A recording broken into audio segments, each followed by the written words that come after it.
Hello everyone, my name is Almas and now you are watching the reflection video of my critical listening. Lately, I've been curious about an exciting lifestyle that appears on my YouTube homepage always. It's called a slow living lifestyle.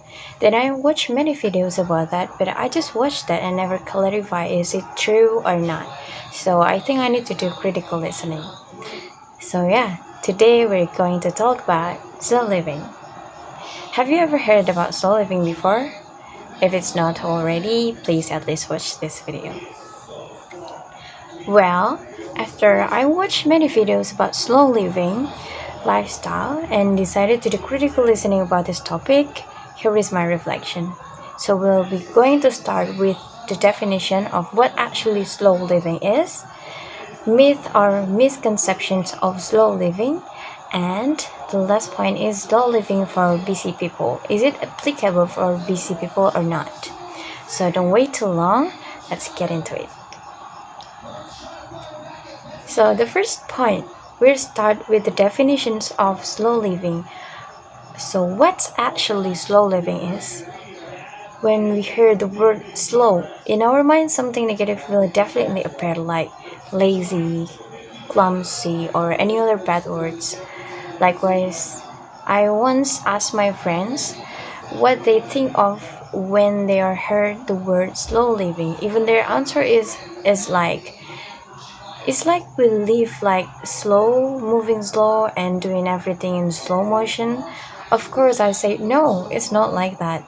It's not like making all of us do something in slow like calories.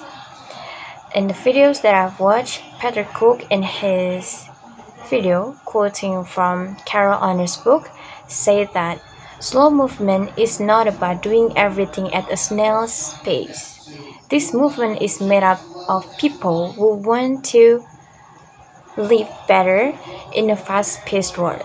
That is why the philosophy of slow can be summed up into a single word called balance. Be fast when it makes sense to be fast and be slow when slowness is called for. So, another definition of slow living by Dr. Jalpes Mehta in his Speaking in TED Talks video mentioned that 1. Slow living is not stopping but pausing. We give time to ourselves pause each day to not do any busy things.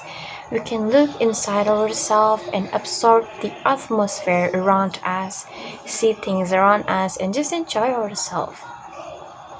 The second definition is slow living is about looking inside and recharge. This relates to the saying, it's okay to do nothing. At least we give 10 minutes per day in our life to do nothing. Watching outside windows while drinking your coffee or tea, I prefer tea. Just look around and recharge yourself. The third definition says, slow living is we're living in the present or now time. And we do not worry about the future and we also do not thinking about the past. And then the last definition that he mentioned is slow living is creating happiness. Yeah, we can see from the previous definitions, this slow living makes us less stressed. We do a job consciously, slowly, and focus, and doing the job one at a time, one by one. We rest our mind for a moment, pay attention to our surrounding, and become closer to our environment and the nature. We also think more about what we have now. Don't regret the past and don't worry about the future. Just thinking about what we must be thinking, aka not being overthinking. So it will lead us to less stress and we can create happiness for ourselves. So in conclusion, the definition of slow living is the art of pausing, absorbing, and presenting, being present to anything that we do. So that's all about how can we pause our lives to be able to look deeper, sip into from our surroundings and focus on the present day so that what we get from what we do is of higher quality, not just chasing the quantity. So that's the definition of slow living. We move to the second point is about the myth of slow living or misconceptions of people about slow living. So there are many people that think wrong about slow living, but here are the top three of them. Number one is slow is anti-speed. In the video I've watched, Petrini, a founder of slow food, ever said that if you are always slow, then you are stupid. And that is not at all what we are aiming for. Being slow means that you control the rhythm of your own life. What we are fighting for is the right to determine our own tempos. When you need to be fast, we can do fast. But the key is we're being present to anything what we do. And then when we can slow down, we will slow down. So the second myth is slow is anti-technology. Like we're watching so many videos about slow living in YouTube. We see that slow living is related to the countryside, gardening, farming, and it's like we're living anti-technology. That's wrong. Slow living is about taking a step back in being more intentional about how you spend your time. We're still living with technology. We cannot. I think nowadays we cannot living without technology, right? So in slow living, we're determining our time to ourselves with technology. Like we always give time in our day to free about with technology, more thinking about the surrounding and so on and like that. And then the third myth is about if you're slow, you can get anything done. So after I write some article about this, the study say that we as a people have a productive time in a week is just around 15 or 15.5 hours per week. So when we are doing anything fast, we speed up our things to do in the first day of a week, and then we spend our 15 hours in the first week. We just like doing go down in the last week, right? So when we do slow living, we're giving a free time to ourselves day per day. We can balancing our day in every day in a week. Like we're determining our 15 days of productive time in a week in 7 days. And that's all the three myths of slow living that is actually we can prove it wrong here. I think we go move to the last point is about slow living for busy people. We can see that what we have been talking before in the definition and then in the myth of slow living, is it applicable for busy people to do slow living? After we see that slow living is there is nothing bad about slow living, I think like it's just being balanced on your life, and it's quite interesting to apply on your life because we as a human need to rest after rush thing that we have done in a day. So in this third point, we'll discuss about how to do slow living for busy people. In the video I've watched, the speaker mentioned that there are at least 5 tips to do slow living in your life as a busy person. So the first thing that you can do is focus on what you have control over. Instead of listening to radio or music during your commute, you can just look around and focus on your breath, focus on your surrounding. And another example is on your lunch break. How about going either you eating your food behind your desk? How about going outside and stretching your legs a bit, walking with your friends? And then another example is instead of going on social media or watching the news, how about spending 10 minutes of quality time with a loved one and asking them about their day, and or just doing nothing, just watching outside through the windows with your outside surrounding, and yeah, just take a rest. I think it's applicable for busy people. Like slow living is just about controlling yourself, controlling your body, right? And then slow living is really about bringing awareness to what we do moment to moment and appreciating it.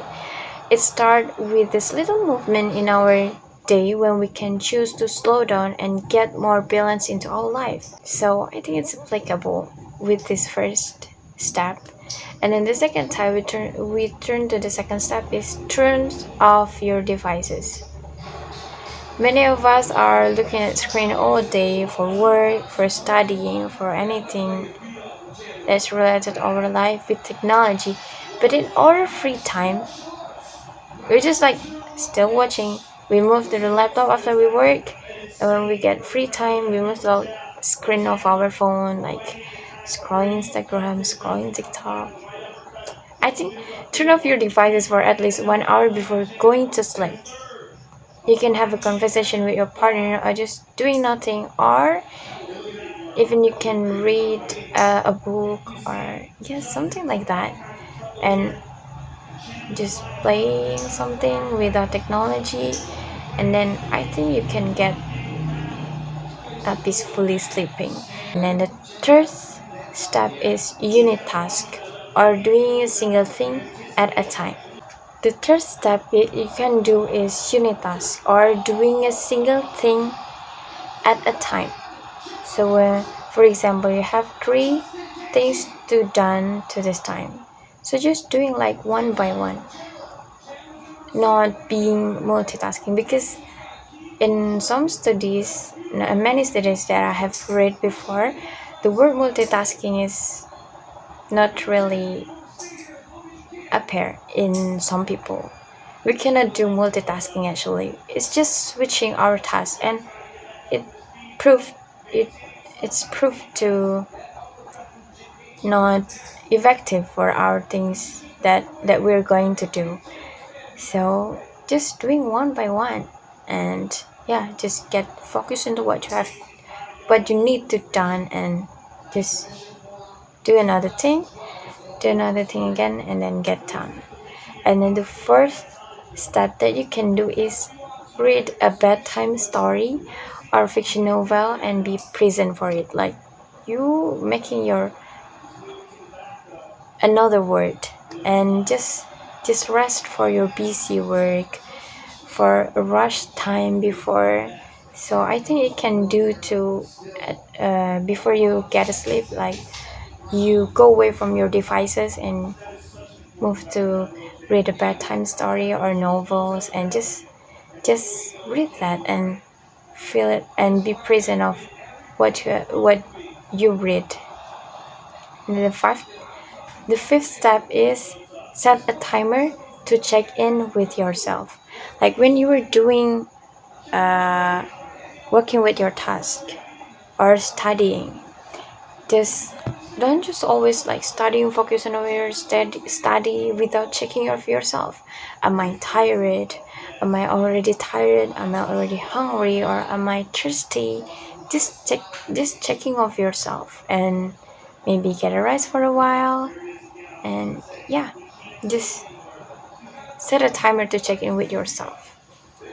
So those are 5 types of doing slow living in a busy people, and I think it's quite applicable for busy people to do slow living, like by the time we can get into it. So we can conclude for our speaking today is slow living lifestyle is about mindfully your life. The volume of your activity is low, but output of the value of your activities is higher, because you are more focusing on what you have done and then pay attention to those transitions moment. And when you slow down, you can more focus and give more attention to what you do. And slow living is being intentional, mindful of the thing that you do, and paying particular attentions to those transitions moment, like what I've said before. And slow living is actually about practice. We practice it every day, and it happens every day, so it can get easier with time. So actually, it makes me remember words from my favorite person. I mean, he is a musician. It's just a simple word, but when I think again about that, I feel like, wow, those are just simple words, but really necessary. He ever said like this: you know when you are walking in a garden, so don't forget to look at the flowers. it's just really simple words, but let's try to look at our present life in our world right now. We're living surrounded by fasting, fast-paced life. Anything is fast, rushing, busy, running, until we forget to pay attention to where we are, how things are around us, and where we're living. Until when we're walking on the road, we prefer to watching our screen in our phone rather than watch the road. So actually, our life is for living it, not just working it. So I think it leads to our closing. Thank you for watching. Thank you for listening, and also thank you for Ma'am Al. See you. Bye bye.